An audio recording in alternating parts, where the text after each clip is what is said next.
setting us off to a great start. And it's great when male allies talk about how gender balanced teams can actually lead to better outcomes and results. So thank you for saying that. We're very honored and privileged that today we have two brilliant female leaders as our keynote speakers. Our first keynote speaker for today, and I'm very excited to introduce her, is Her Excellency Lis Rosenholm, who is the Danish ambassador to Pakistan, and you can see her on the screen. A career diplomat, she has over 20 years of experience, and she served in leadership positions both within Denmark and overseas. Um, Before her assignment as ambassador, she was working as deputy director for sustainable investment, job creation, climate financing, and equal opportunities at Ministry of Foreign Affairs. There's a long list of her leadership positions, and it won't be justice if I go on talking about her illustrious career. So I'm going to hand it over to Your Excellency. Welcome to our job fair, and thank you so much for joining us today. Over to you. Well, thank you very much. And dear students, job seekers, graduates, and not least women for energy in Pakistan, colleagues and participants, ladies and gentlemen, thank you a lot for letting me participate today. I've been looking forward to this. So COVID-19 has opened our eyes and I think showed us how vulnerable we are. But it must not make us close our eyes to an even greater challenge, the climate crisis. Instead of seeing COVID-19 as a setback, we should use it as an opportunity to build a greener future. And the world needs a green future. We have never been more dependent on fossil fuels than now. The consumption of fossil fuels at the global scale is increasing, not decreasing. Although prices on solar and wind energies are going down, and at the same time, need for energy for cooking, schoolwork, studies, industry, etc., is unmet around the world. That also goes for Pakistan. This is a costly way for society. The global use of fossil fuels costs taxpayers and consumers around 5.2 trillion US dollars a year. And to put that number in perspective, the global foreign direct investment is approximately 1.4 trillion US dollars per year. And in addition to that, every year around about 7 million deaths are caused by exposure from both outdoor and household air pollution. As a newcomer to Pakistan, I'm very impressed and energized by Pakistan's vision and ambitions for green transition. The new Alternate and Renewable Energy Policy 2019 sets targets and of increasing the share of renewable energy in total power generation from about 4% today to 25, and to 30% by 2030. Denmark is also committed to reduce its emissions with 70% by 2030. We insist on our green ambitions. But we also insist that the transition must be fair, with decent jobs and without inequality, with universal values of human rights, democracy and gender equality at the core of our response. Worldwide experience shows clearly that supporting a stronger role for women contributes to economic growth. Today, women and men in Denmark share the same formal rights, obligations, and opportunities in society. Women are well represented in all economic sectors, including energy. Danish men also benefit from gender equality. The society at large gains, and so does businesses. Because diversity of teams is the secret source of high-performing teams. We try to lead by example, and we call it the Danish way. passing along our experience of strong partnerships between government, civil society, academia, companies, and investors. The Danish way illustrates that it is possible to, at the same time, grow the economy and reduce the emissions. And if you're to remember one thing from my intervention, please remember this. You can grow your economy and at the same time reduce emissions. The Danish way started by a crisis. In the 1970s, a hike in the prices of the oil imported from the Middle East forced us to take a long and hard look at ourselves. We were so dependent on imported fossil fuels. So we started to substitute fossil fuels with renewable alternatives. We changed the energy system to allow for integration of renewables. We collaborated with our neighbors. So when the wind is blowing in Denmark, surplus green electricity is sent to Germany, Sweden, and vice versa. We invested in research and development. We created knowledge and skills for a green future, and we still do. We also built a world-leading industry. So it proved to be not only the right thing to do, but also very good economics. Number of jobs in the green sector is growing, and jobs in the green sector pays better. And this is the Danish way, and it started by a crisis. Crisis called for unity. We fight COVID-19 to protect the weakened and elderly from suffering. We fight climate change to protect the young and unborn from a future of misery. Turning crisis into opportunity is perhaps the greatest gift of humankind.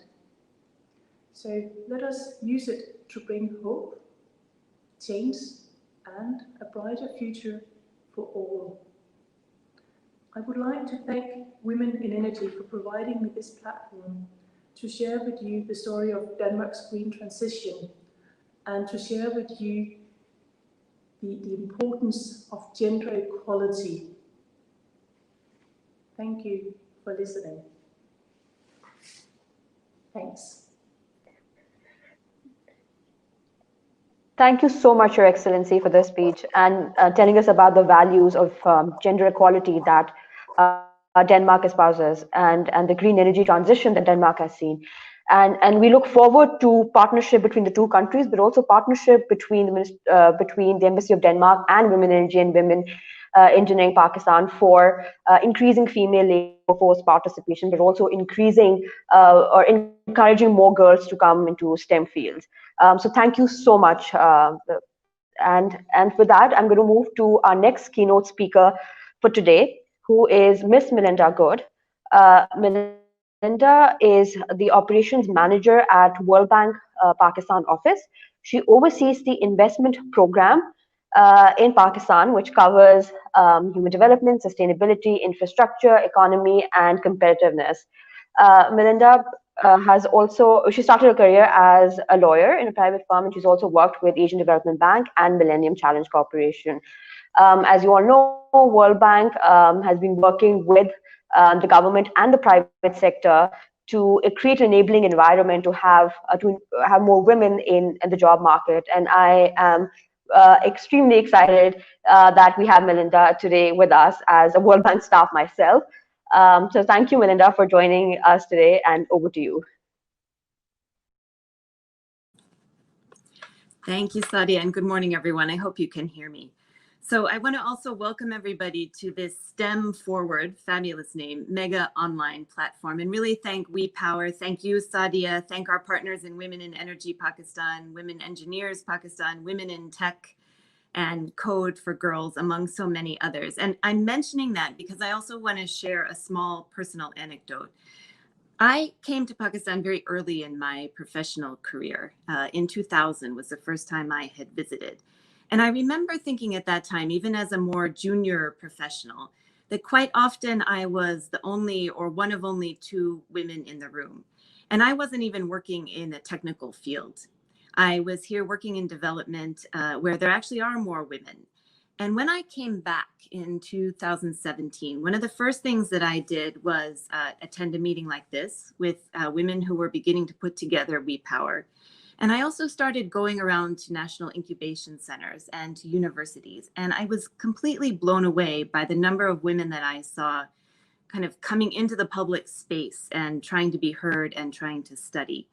And I know that it's still not enough. I know that still we have only here about 23% of students are women in the tech fields. And I know that it goes down significantly when we start to talk about women entering the workforce. Nationwide in Pakistan, it's less than a quarter. I know that the goal is to get it much closer to 50%. And I know that in the tech fields, I've been looking at some of the statistics. You know, there may be 23% of you sitting in a classroom, but over time, as you begin to move into the tech fields, you start to see these many fewer women around you. And I see a figure that it's close to 4% in these tech jobs. And that's very few women role models that you see around you. And someone also told me that a study has shown that at the senior levels, it goes down to 2%. You know, so we're all here together today. And I'm really honored to follow the Honorable Ambassador. As soon as she arrived here in Pakistan, we met, and I know her commitment to this and having women really in leadership positions like this, as I hope many of you will be, is really the key to the future. And quite frankly, now is the time. You know, we're in the middle of this pandemic, and the fact that this group was able to organize a job fair like this at a time when there's great change in the country is phenomenal. And I'm really impressed with this platform as well. I've been doing several events like this. And what you have planned for the day where people will be able to interact with mentors and network. This is how people get jobs. This is how men have done it for years. It's what we all need to learn to do. It's something I need to continue to learn to do at each stage of my own career. And the fact that, you know, this group has been able to find a format for all of you to do this is really, really incredible. And I think it's a model for the region and quite frankly, a model for all of the countries that we're talking about. The ambassador also brought up a really important point about why this is the time. Pakistan has made a serious commitment to changing the energy mix. Now, we know policies can take a while to implement. We know the devil is always in the details, but it's a really significant statement that the energy sector wants to move towards 60% renewables and hydro by 2030. What this means is that things are changing.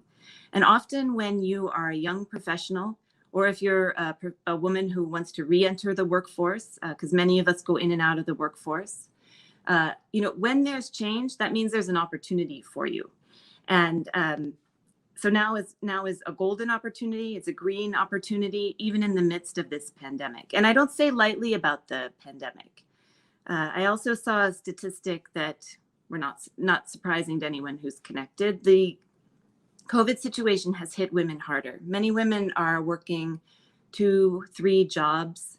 I've seen that almost a quarter of women who actually were in the formal workforce have been laid off or had their hours cut or lost their jobs during this time. So that makes what this platform is offering to do today even more important. This is a global commitment also. You know, we go from sort of the micro and really important thing we're talking about today to actually network and find jobs for everyone. This is also a goal at the global level. SDG 5 specifically talks about women being in the tech fields because we know this is a way to make an impact. And quite frankly, these are well-paid, highly valued, and impactful jobs. And in the World Bank Group, this is also a big commitment for us, both in the work that we do with the government and the projects that we help finance along with other partners, and also what we do in our office. When I came, we did not have very many women in our office here. And the person who I was working for and the person who I was replacing made a commitment to change that. And so we actually have now hit this 45% of women in our own workforce and having women in senior roles. it actually shows you how hard this is, that an organization like the World Bank had to set a goal like that and make a conscious effort.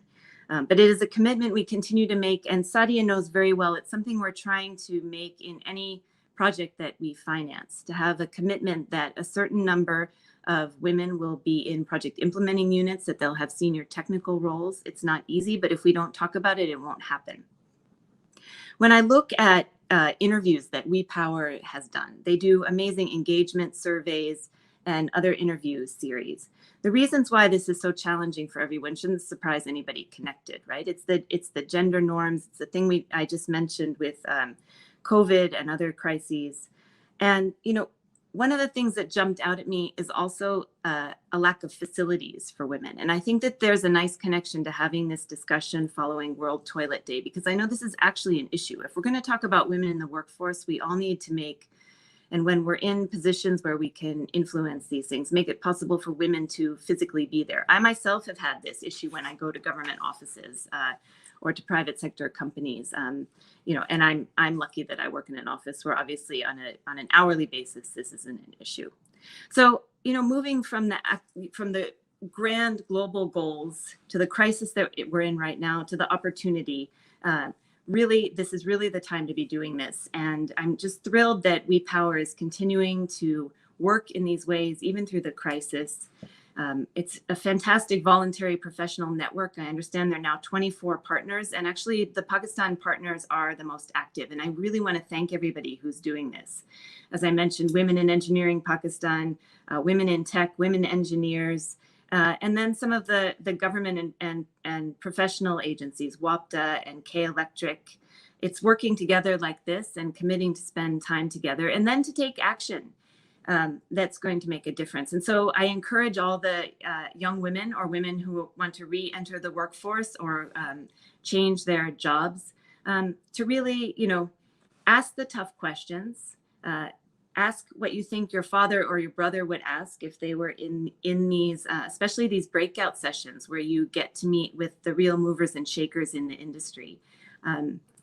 Knowing the quality of the education here and the work that you're doing that, you know, brought you up, it's very, very clear that you hold the future for this country, for powering this country in your hands. And I just am so thrilled to be here as we kick off the session today. Thanks very much.